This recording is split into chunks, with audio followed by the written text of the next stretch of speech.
آج ہم علامہ کی بال جبریل کا ایک بہت ہی خوبصورت شعر پڑھیں گے. اس میں علامہ فرماتے ہیں کہ کیا عشق ایک زندگی مستعار کا اور کیا عشق پائیدار سے ناپائیدار کا. علامہ ہماری زندگی کی اتنی خوبصورت ترجمانی فرما رہے ہیں. وہ کہہ رہی ہیں تو ایک مانگی ہوئی زندگی ہے, ایک بوروڈ لائف ہے, تھوڑے لمحے کے لیے ایک زندگی ملی ہے. اس میں عشق کیسے کر کے دکھاؤں؟ مجھے تو بہت زیادہ فکر مندیوں نے آ لیا ہے. میں نے معاش, سماج, سیاسی زندگی, نظریاتی زندگی, روحانی زندگی, نہ جانے کتنے مسائل سے درپیش ہوں, اور ایک بوروڈ لائف میں کیسے عشق کر کے دکھاؤں؟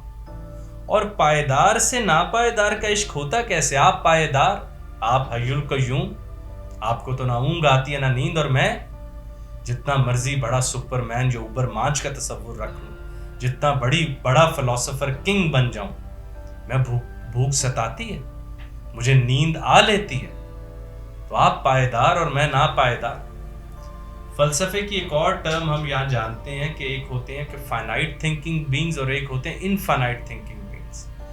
تو وہ کہتے ہیں کہ فائنائٹ تھنکنگ بینگز کا انفائنائٹ تھنکنگ بینگز سے تو کوئی ربط ہی نہیں, کوئی ہو ہی نہیں سکتا ربط. آگے علامہ فرماتے ہیں کہ کر پہلے مجھ کو زندگی جاویداں عطا, پھر ذوق و شوق دیکھ دلے بے قرار کا.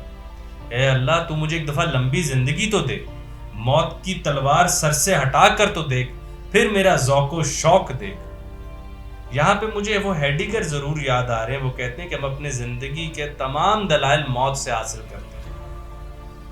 اور علامہ کہتے ہیں کہ اس بوروڈ لائف میں ایک عشق کیسے کر کے دکھانا ہے جس میں میں اپنے بچوں کو اپنی آنکھوں کے آگے جوان اور خود کو بوڑھا ہوتے دیکھتا ہوں. میں جب ان کی طرف توجہ کرتا ہوں تو خود سے ہٹ جاتی ہے, خود پہ کرتا ہوں تو تجھ سے ہٹ جاتی. یا اللہ, اس زندگی کے ڈیزائن کوئی آسان ہے کہ میں عشق کر کے دکھاؤں؟ اور وہ زندگی جو کہ بالکل تھوڑی دیر کے لیے ملتی ہے. فلسفہ اور یا نفسیات جو لوگ پڑھتے ہیں وہ یہ بات جانتے ہیں, ہمیں تو زندگی تھوڑی دن کی ملتی ہے. بچپنا ہمیں یاد نہیں ہوتا, نوجوانی میں ہم عروج پاتے ہیں, بالکل وہ ہمارے سال ہیں, اور بس پھر تو ایک ڈاؤن فال ہے. پھر تو بس بڑھاپے میں جا کے تو خدا کو بھی انسان پر رحم آ جاتا ہے. تو اس چھوٹے سے عرصے میں جس میں میں نے ایک شناخت بھی پانی ہے, نانو اقرب کے پاس تجھ کو محسوس بھی کرنا ہے, ساتھ میں معاشی ضرورتیں بھی پوری کرنی ہے, نہ جانے والدین کی کتنی ضرورتیں ہم نے پوری کرنی ہے. یا اللہ, اس میں عشق کیسے کر کے دکھاؤں؟ ہاں, ایک مجھے زندگی عطا کر ایسی جس میں پھر کبھی شب نہ ہو, جس میں کبھی شام نہ آئے, جو کبھی غروب نہ ہو.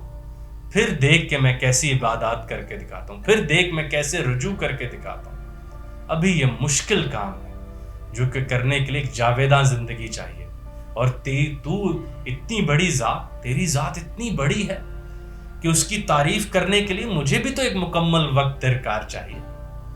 تو وہاں پر علامہ کہتے ہیں کہ کیا عشق ایک زندگی ہے مستعار کا, مانگی ہوئی زندگی کی محبت کیسے ہو سکتی ہے, اور کیا عشق پائیدار سے ناپائیدار کا. اور ہم کمزور کا, ضعیفوں کا کیا آپ سے عشق کیسے کریں؟ آپ پائیدار, آپ خاص اور ہم عام. اور کر پہلے مجھ کو زندگی جاویداں عطا, پھر ذوق و شوق دیکھ دلے بے قرار. اگر ایک لمبی عمر ملے جس میں موت کا ڈر نہ ہو, جس میں قبر آواز دے کے بلاتی نہ ہو, تو پھر میں زندگی کے حق ادا کرتے کرتے ساتھ میں تیری عبادت کا بھی حق ادا کر کے دکھا سکتا.